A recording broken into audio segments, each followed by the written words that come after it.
The cold, buzzing sound of the intercom shattered the stillness of my empty apartment. I jolted up, the loose folds of my sleeping robe falling back over my exposed thigh. My heart thumped like a drum in a desperate rhythm. Why was he here? Adam Maxwell, the man whose mere name twisted the politics of the country, had come to my door. I rubbed my eyes, hoping this was just some erotic daydream spun from the boredom of a politician's wife. But it wasn't. His deep voice purred over the intercom, dripping with intrigue. "Mrs. Sears, may I come in? My name is Fiona Sears, and I'm 32 years old." As I stood there, the reality of my life played before my eyes like one of the soap operas I spent hours watching. I've been married to Phil Sears, a respected senator, for nearly 10 years. He's in his late 40s, his once athletic body softened by years of stressful political work and indulgence. Despite the gray streaks in his dark hair and his growing belly, he had once been my knight. He swept me off my feet, while I was still a bright-eyed university student studying education. I never dreamed of being a politician's wife. My ambitions were simpler, more heartfelt. I wanted to teach children, to inspire them to reach for their dreams. But life had a way of twisting fates. Phil's political charm had won me over, and soon, my days were filled with charity fundraisers and carefully planned public appearances. We lived comfortably in a luxury apartment, decorated tastefully, with every modern convenience. It was a life that should have been fulfilling, but it felt suffocating. I had resigned from my teaching position when Phil was elected. He convinced me that my role was more important at his side, managing social appearances, and using his connections for good. I threw myself into charity work, my only outlet for passion. The children's scholarships and after-school programs became my heart's project. Yet, every success felt hollow when my husband became too preoccupied with the next election to pay attention. Phil was always busy, rarely home. Even when he was, his political stress left little room for us. Our intimate life had become predictably stale, a shadow of the days when we couldn't keep our hands off each other. I'd catch myself daydreaming, hungering for the touch of a man who could ignite my desires. Sometimes, I'd let myself wonder, fantasizing about wild encounters with strangers or mysterious lovers. It felt harmless enough, a bored wife, longing for excitement she knew would never come. Then there was Adam Maxwell. Adam, the enigmatic billionaire who Phil had spoken of with a mixture of respect and fear. He was in his late 30s, with an aura of power and danger that left women swooning and men cautious. Dark-haired, with a lean but muscular build that filled out every custom-tailored suit he wore, he was the complete opposite of my husband. He could command a room with a simple smile, his blue eyes hiding 1,000 secrets. Adam had made headlines countless times, often for his ruthless business deals or high-profile romances. My own heart had skipped a beat when I first saw him on TV, and I wasn't the only one. Adam Maxwell was the kind of man whose attention was both thrilling and dangerous. So when my husband came home one evening, his face tight with worry, and mentioned Adam's name, I felt a flutter of curiosity. Adam Maxwell, Phil had sighed, pacing around our marble-tiled living room. That man could make or break my political career this year. I had tried to comfort him, but he dismissed me, too absorbed in his own thoughts. It was a conversation we had repeatedly. The upcoming election loomed like a dark cloud over our marriage, and my husband's stress only built. A few days later, Phil and I had attempted to rekindle the spark between us. He was exhausted, his once playful demeanor worn thin by endless campaign meetings. As we tried to make love, the passion fizzled out, as it always did. Phil was soon snoring beside me, and I felt a familiar ache of loneliness. It was the unfulfilled yearning of a woman craving more than routine and obligation. I stared at the ceiling, contemplating everything I had given up, but none of my imaginings prepared me for the real thing. I was still in that state of restless boredom, my robe hanging loosely around me, when the intercom buzzed. Adam Maxwell had arrived, and he had come for me. Alone. I had no idea why Adam Maxwell, of all people, stood at my front door. My body tensed, still processing the oddity of the moment. The powerful billionaire whose presence commanded rooms and shaped economic policy now stood at the entrance of my too-perfect, politically neutral apartment. His tailored suit hugged his athletic frame, and a mischievous glint danced in his electric blue eyes. "May I come in, Fiona?" he repeated. His voice was smooth, cultured, with a hint of danger that left me breathless. "I wasn't expecting you," I managed, pulling my robe tighter around me, suddenly self-conscious. "Phil didn't mention you'd be coming." Adam's lips curved into a smile, both charming and predatory. "I'm not here for your husband," he said. He settled onto the sofa, his gaze never leaving mine. I came to see you, Fiona. My cheeks flushed. I couldn't believe how absurdly beautiful he looked, sprawled casually in my living room. Me? I echoed, disbelief cracking my voice. Yes, you, he confirmed. Your husband mentioned your dedication to your charity work. Scholarships for underprivileged children, wasn't it? An admirable cause. His words pulled me out of my daze. The charity. The one thing in my life that still held meaning.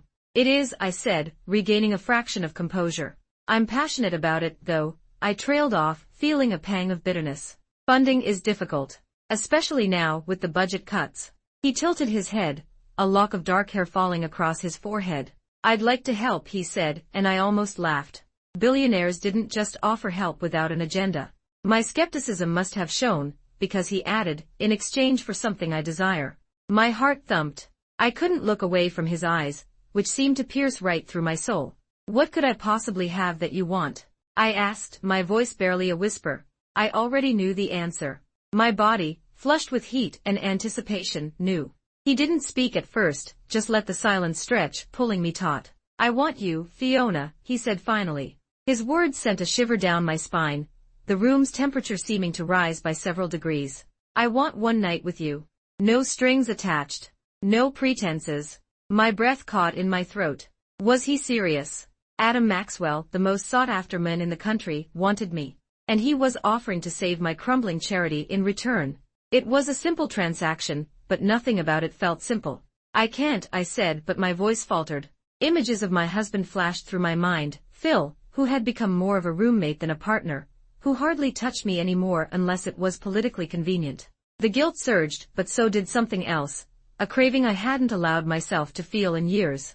Adam's gaze softened, but his intensity didn't waver. Think about it, he said. I'm not asking for forever, Fiona. Just tonight. My mind reeled. I felt trapped, torn between my moral compass and the undeniable desire swirling in my chest. How easy it would be to blame the weight of unmet needs, the years of marital stagnation. But I wasn't just any wife. I was a political wife, always under scrutiny. I opened my mouth to refuse again, to send this man away, but instead I heard myself ask, why me? Adam's smile widened. Because I see you, he said, his voice like velvet. I see the passion you bury, the desires you suppress. You deserve to be wanted, Fiona. The raw honesty in his words left me breathless. My hands trembled, and I clenched them into fists to stop the shaking. I tried to think of Phil, of our marriage, but the truth was too painful to ignore. Our bond had eroded over time, worn down by duty and neglect. What would one night mean in the grand scheme of things? I knew the answer even before Adam reached for my hand. His touch was electric, and I realized I hadn't felt such intensity in years. One night, I whispered, my resolve crumbling. He stood, pulling me to my feet, his touch firm but gentle. My heart pounded as he led me to the bedroom, my marital bed, a place that had become more a symbol of compromise than of passion. Adam turned to face me, his hands finding the knot of my robe. Are you sure? He asked, his voice deep, almost reverent. Yes, I replied, surprising myself with how much I meant it. The moment he pulled the robe from my shoulders, I was lost. He kissed me, a kiss that made me feel alive, desired, and dangerous. It was everything I had fantasized about in my lonely, restless nights. I surrendered to the feeling, the weight of guilt fading as pleasure and longing took its place. His hands traced the contours of my body, awakening parts of me I had almost forgotten. The boundaries between right and wrong dissolved in that moment. My lips found his neck, and he growled, his desire clear. We tumbled onto the bed, his body pressing against mine, and for the first time in years, I felt free. The night unfolded in a blur of passion and rediscovery. Adam was relentless yet attentive, his every touch erasing the years of dissatisfaction and loneliness. He explored me with an intensity that left me gasping, made me feel like the most beautiful, desired woman in the world. It was an affair, yes, a betrayal, but it was also a desperate reclaiming of myself, a plea for the excitement and love I had once craved. But dawn always comes, and with it the consequences. I awoke to the harsh morning light slicing through the curtains, the warmth of Adam's body still pressed against mine. My mind snapped back to reality. What had I done? I slid from the bed, careful not to wake him, and wrapped a blanket around myself. The guilt crashed over me, more suffocating than I could have imagined. My phone buzzed on the bedside table. A text from Phil, meeting went late. Home soon. Panic gripped me. I rushed to the bathroom, splashing water on my face as if it could wash away the betrayal. When I returned, Adam was awake, his eyes studying me with a knowing but unrepentant expression. "I have to go," he said, standing and dressing with a grace I could never hope to imitate. His gaze softened. "You don't have to feel guilty, Fiona. You deserved this." I wanted to argue, to claim my loyalty to Phil, but the words wouldn't come. Instead, I watched Adam leave, his exit as seamless as his arrival. The apartment door clicked shut and silence filled the room once more. Phil came home an hour later. He looked tired, his shoulders sagging under the weight of his work. I tried to greet him with normalcy, but I felt like every movement screamed of my sin. He kissed my cheek absent-mindedly and murmured something about taking a shower. As I watched him walk away, my stomach twisted with guilt. I had done what was unthinkable, but in a way that terrified me. It had felt like salvation. The days that followed my night with Adam were a whirlwind of guilt, secrecy, and unexpected exhilaration. I was a wife trapped in two worlds, one of political duty, and another of reckless desire. Each time I thought of what had transpired in my bedroom, a rush of heat flooded my body, but then came the suffocating guilt, gripping me tight. Phil remained blissfully unaware, his focus consumed by the upcoming election and his ceaseless campaign meetings. At first, I thought I had gotten away with it. My indiscretion, hidden between the folds of a politician's life, seemed inconsequential compared to the larger machinations of Phil's world. Adam hadn't called, hadn't shown up at our apartment unannounced. It was as if that night had existed in a separate reality, a fantasy that faded into the shadows of mundane life. But that illusion shattered one sunny afternoon. I was volunteering at a local children's shelter, trying desperately to distract myself. The event had been going smoothly, with kids painting and playing games, their laughter echoing through the recreation room. I clung to their joy, hoping it would purge the guilt that clung to my skin. Then, my phone buzzed in my pocket. I glanced at the screen and nearly dropped the device. It was a message from Adam, "Miss me yet?" My hands trembled. I shoved the phone back into my pocket, my pulse pounding. What did he want? Was he here, watching me? I felt exposed, my secret laid bare, even as I forced myself to smile and engage with the kids. Hours passed and my nerves stayed taut, strung like a violin ready to snap. When I finally returned home that evening, I was exhausted but hyper-aware. Phil was at his desk, engrossed in paperwork. He barely noticed me come in, so I slunk past him, feeling the weight of my betrayal like a scarlet letter burned into my back. I reached our bedroom, closed the door, and finally let out a breath I hadn't realized I'd been holding. My phone buzzed again. Another message from Adam, "Dinner tonight. You know you want to." I knew I shouldn't respond. I should have deleted his texts and prayed for forgiveness. But I was tired of being dutiful, tired of being predictable. The part of me that had been left wanting, unfulfilled, was louder than the shame whispering in my ear. With trembling fingers, I typed back, "No. We can't do this." His response was immediate. "Meet me at La Rosette. 7 p.m. I'll be waiting."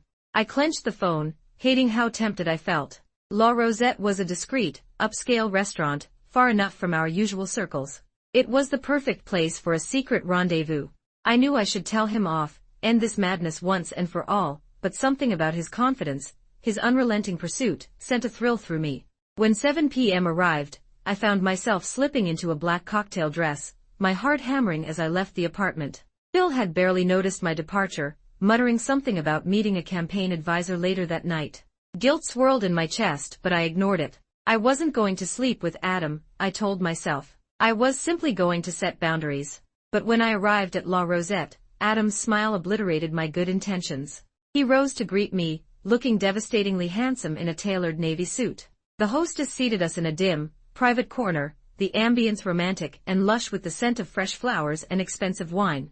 I couldn't help but feel the pull, the magnetism that drew me to him. "I didn't think you'd come," he murmured, his gaze searing. "Neither did I replied, my voice softer than I'd intended. Adam leaned closer. "You're still thinking about that night," he stated, his confidence infuriatingly intoxicating. "I know you are." I flushed, angry at how easily he read me. "This has to stop," I whispered, trying to convince myself more than him. "I'm married." His smile was wolfish. "To a man who's too busy to notice the incredible woman he has by his side." He reached across the table, his fingers grazing the back of my hand. The touch was electric, sending a shiver through me. "Adam," I warned, but my voice wavered. My resolve was crumbling, and he knew it. Before I could say more, a shadow fell over our table. I looked up, expecting to see a waiter. Instead, I came face to face with Phil. My husband stood there, his face frozen in an expression that mixed disbelief with rage. My heart stopped. How had he found me? What had he seen?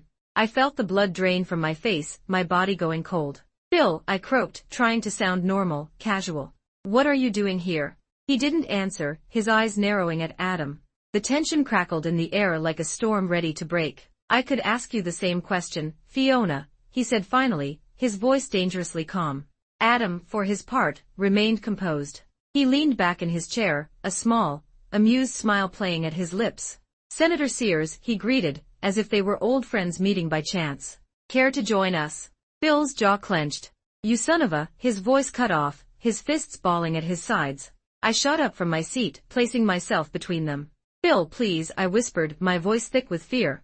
It's not what it looks like, isn't it? Phil spat, his eyes blazing.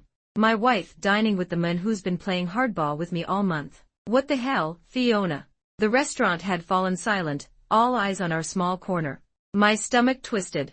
This was a public scene, a scandal waiting to happen. I knew the whispers, the gossip would spread like wildfire. This could ruin Phil's campaign, destroy his career. I'm leaving, I said, grabbing my purse, desperation clawing at my chest. Let's talk about this at home. Phil didn't move. His face was a mask of barely contained fury. No, he said, his voice low. We'll talk about it now. Adam's gaze flickered to me, then back to Phil. Perhaps somewhere more private, he suggested smoothly, ever the businessman. This isn't the place. Phil's eyes narrowed. Shut up, he snapped. I don't need advice from the men trying to steal my wife. Adam arched an eyebrow. Steal? I wouldn't phrase it that way, Senator. His tone was mocking, designed to enrage, and it worked. Phil lunged, his fist aiming straight for Adam's smug face. I screamed, but Adam was faster. He sidestepped, catching Phil's arm and twisting it behind his back. My husband let out a strangled yell, and Adam leaned close, whispering something into his ear. Whatever he said made Phil's eyes widen with pure fury. That's enough, I shouted, tears streaming down my face. Please, stop. Adam released Phil, stepping back with an almost bored expression. Go home, Senator, he said. This isn't the time or place for this. Phil glared at both of us, his face flushed. Without another word, he stormed out of the restaurant, leaving a trail of shocked murmurs in his wake. I stood there, trembling, my world crashing down around me. Adam reached for me, but I recoiled. I need to go, I whispered, my voice broken. I need to fix this. Adam's eyes darkened, but he didn't stop me as I fled, heels clicking frantically against the marble floor. I chased after my husband, knowing that whatever came next, my life would never be the same. The drive home was a blur. Phil was already there when I arrived, pacing the living room like a caged animal. His eyes were wild, hurt and betrayal bleeding into the anger that radiated off him. Phil, please, I started, but he cut me off. Don't you dare, he seethed, his voice cracking. How long, Fiona? How long have you been screwing him? The accusation slammed into me, even though it was true. It was one night, I confessed, my voice small. I swear, just one night. And it wasn't what you think. He laughed, a harsh, bitter sound. Not what I think. You're cheating on me with Adam Maxwell, the man who's been blackmailing me, undermining everything I've worked for. My heart stopped. Blackmailing you? I repeated, confused. What are you talking about? Phil's eyes flashed. You think he just wanted you for sex? Wake up, Fiona. He's been sabotaging me for months, and now he's using you to get to me. Don't you see? You've played right into his hands. The floor seemed to drop from beneath me. My mind reeled. Had Adam used me? Was I just another pawn in his political games? The thought made me sick, but I couldn't believe it. Adam had been genuine, hadn't he? Or had my own longing for excitement blinded me to the truth? Phil's voice broke through my haze. You ruined me, he said, his voice thick with despair. My own wife conspiring with my enemy. How could you? Tears streamed down my face. I never meant to hurt you, I whispered. I was so lonely, Phil. You never had time for me, and I. Don't make excuses, he snapped. You've destroyed everything. Do you know what the press will do with this? Do you know what Adam will do? The room spun, and I sank onto the couch, feeling like a puppet with its strings cut. My life, my marriage, had crumbled before my eyes. I had betrayed Phil, and now, everything was unraveling. Phil's anger didn't subside.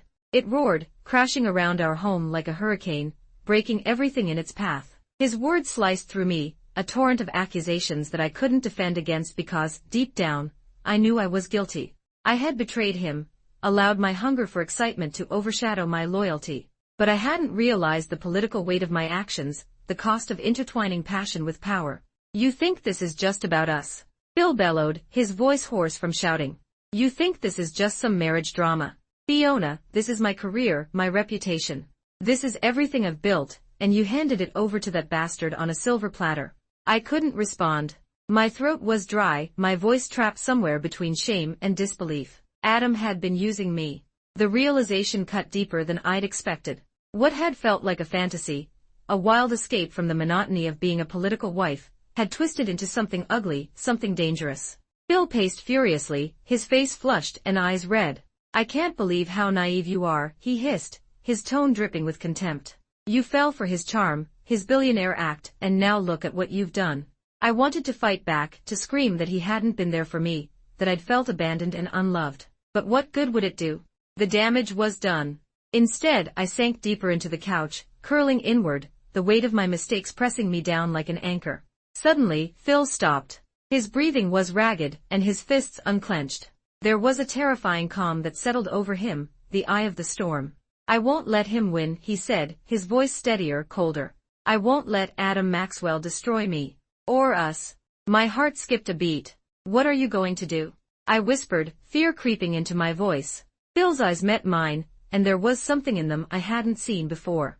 A chilling determination. I'll fight back, he declared. And you're going to help me. The idea sent a shiver down my spine. Help you? I echoed, confused. Yes, he said, his voice resolute. You know Adam now. You've been close to him. You can find out what he's planning, what his weaknesses are. You'll make up for what you've done, Fiona. My stomach twisted. Was he asking me to spy on Adam? The idea was repulsive, not because of what it entailed but because of the danger it carried. Adam was no ordinary man. He was powerful, cunning, and relentless. If he suspected betrayal, there would be consequences, ones I wasn't sure I was prepared to face. I can't, I said, my voice shaking. I've already made a mess of things. I can't fix this, Phil. But he wasn't listening. He was already moving, already plotting. Yes, you can, he insisted. You owe me, Fiona. You owe me for what you've done. Guilt clawed at me, but so did fear. My world was collapsing, and now I was being pulled deeper into a web of political warfare, one that had started as a simple act of infidelity. My head spun, and I struggled to catch my breath. How had my life spiraled so out of control? Phil leaned in, his eyes blazing. If you want to save this marriage, he said, if you want to make this right, you'll do as I say. That night, I lay in bed, staring at the ceiling, my mind racing. Phil's words echoed in my head, a dark command that I couldn't escape. He wanted revenge, and he wanted me to be his weapon. I felt trapped, suffocated by the choices I'd made, and the ones I had yet to make. I thought of Adam, of the way his hands had felt on my body, the way his voice had wrapped around me like a spell. I had let myself be consumed by him, seduced not just by his physical allure but by the thrill of danger he represented. But now that thrill had turned into terror. What if Phil's plan backfired? What if Adam discovered my betrayal? Sleep never came. By dawn, I was still wide awake, haunted by the ghosts of my own desires. The next day, Phil acted as if nothing had happened. He left for the Senate early, his face a mask of calm determination. I was left alone, the weight of his demands pressing on my chest. I needed air, space to think. So I did what I always did when I felt suffocated. I went for a walk in the park. The crisp autumn air bit at my skin, but I barely felt it. My mind was too clouded with anxiety. Children laughed and played around me, their innocence a cruel contrast to the chaos of my life. I sat on a bench, burying my face in my hands. What was I going to do? Rough day, a familiar voice asked, startling me. I looked up, my heart leaping into my throat. Adam stood there, a knowing smile on his lips. He wore a casual jacket, looking effortlessly handsome. My pulse raced, and not in a good way. The man who had once made me feel desired now filled me with dread. I didn't expect to see you here, he said, taking a seat beside me. You look like you could use some company. I forced a smile, but it felt brittle. I'm fine, I lied. Adam studied me, his gaze penetrating. I heard about the scene at La Rosette, he said, his voice low. Your husband looked furious. I trust everything's fine. My stomach flipped. How much did he know? How closely was he watching me?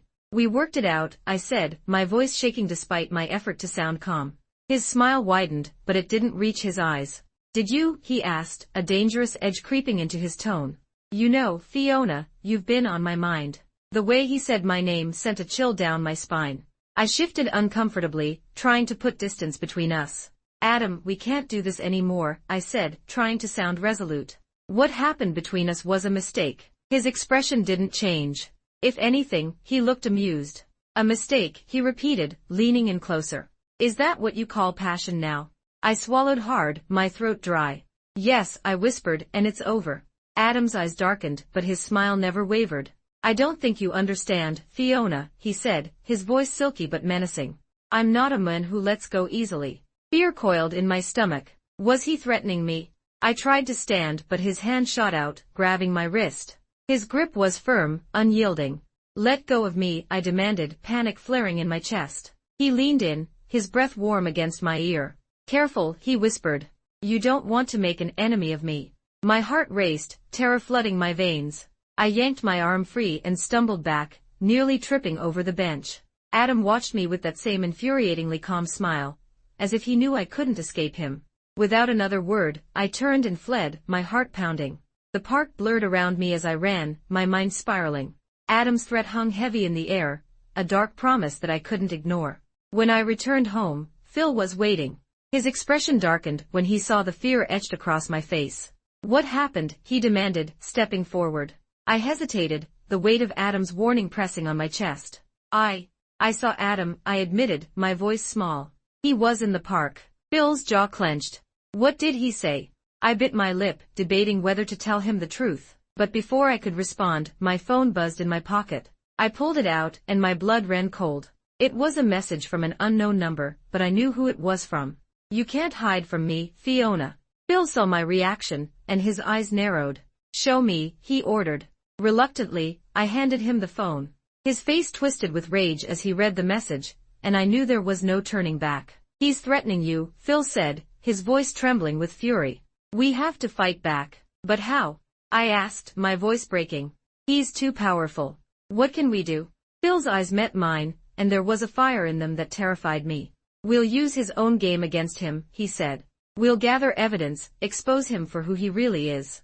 And you're going to help me. My heart sank. I had no choice. I was trapped between two powerful men, both of whom could destroy me. The only thing I knew for sure was that the web of lies and betrayal was tightening around me, and there was no escape. The tension between Phil and me had reached a breaking point. Every corner of our luxurious apartment felt suffocating, a gilded cage trapping me with my sins. I could barely sleep, barely breathe. The city lights outside cast shadows on the walls, whispering secrets I wasn't ready to hear. Phil was obsessively focused. His usual political strategy had turned into something darker, more personal. He stayed up late, poring over files and muttering about leverage and angles. Adam's message had ignited a fire in him, one that seemed capable of burning everything in its path. We'll expose him, Phil repeated, his voice low but fervent. We'll bring him to his knees. But even as he spoke, I couldn't help but wonder who was truly on their knees. Phil, who had always prioritized power over our marriage, or me, now a pawn between two relentless men. My guilt and confusion twisted tighter, leaving me unable to think straight. One evening, just as the sun bled out over the horizon, Adam appeared again. This time, it wasn't a public confrontation, and he didn't wait to be invited in. He slipped into the apartment building, using connections and charm to bypass security, as if he owned the place. I found him standing in our living room, uninvited and yet impossible to refuse. Adam, I said, my voice quivering. Phil was still at the office, but I felt the walls closing in, the past colliding with the present. You can't be here. He smiled, but his eyes held no humor. I warned you not to cross me, Fiona, he murmured. His presence filled the room, magnetic and dangerous, a predator with nowhere else to hunt. And yet here you are, plotting with your husband. I'm not. I tried to defend myself, but he cut me off. You are, he said, stepping closer. His voice dripped with disappointment, as if my betrayal had hurt him personally. You had your fun. You tasted freedom. Now you need to face the consequences. The air crackled with tension. I was trapped, cornered by a man who had the means to ruin everything. My mind screamed at me to run, to escape, but my body was paralyzed, too aware of the danger in the room. "What do you want?" I asked, my voice barely a whisper. Adam tilted his head, considering the question. There was a moment, a single, fragile moment, where his expression softened. But it vanished as quickly as it came. "I want to end this game," he said. "I want your husband to know who holds the real power. And I want you to decide, Fiona. Right here, right now." His gaze locked with mine, and I couldn't look away. "Are you with me or against me?" Before I could answer, the front door burst open. Phil stormed in, his face flushed with a mixture of fury and desperation. He froze when he saw Adam, his hands curling into fists. The three of us stood there, a tense, triangular standoff, each breath heavy with anticipation. "Get out," Phil commanded, his voice dangerously low. "Get out, or I swear." But Adam didn't flinch. He looked at me, waiting, as if the entire future rested on what I would say next. And I realized in that moment that it did. I stood between them, two worlds crashing around me. My decision would shatter one of them, or maybe both. My mouth opened to speak, but no sound came out. The shadows stretched, long and dark, swallowing the last light of day. In that heartbeat, I realized that whichever path I chose, there would be no turning back. The story ends here, with Fiona's fate balanced on the knife's edge.